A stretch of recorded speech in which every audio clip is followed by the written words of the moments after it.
ఏంటి డౌటా? కాదు, లంచ్ టైం అయింది. ఒక్క సెకండ్. చెప్పు కార్తీక్. ఏంట్రా, అసలు నీకు అన్నం ఎట్లా తినాలనిపిస్తుందిరా? చెప్పిన పని టైంకి చేయడం రాదు, మళ్ళీ ఆర్డర్లు ఒకటి. పెట్రా phone. Sorry Chandini, you are saying something. అదే లంచ్ టైం అవుతుంది, మీరు లంచ్ చేయరా అని. కదా, నాకు తినాలని లేదు. ఈవినింగ్ ప్రజెంటేషన్ ఉంది కదా, ఆ ప్రెషర్లో ఉన్నా. Work is my priority. కావాలంటే నువ్వు తినేసిరా. పర్లేదు, నేను ఉపవాసంలో ఉన్నాను sir.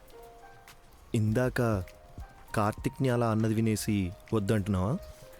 No no no, not like that. I'm really in fasting. అయితే ఫాస్ట్గా వర్క్ ఫినిష్ చేసి క్లయింట్ దగ్గరికి వెళ్దాం. Do it.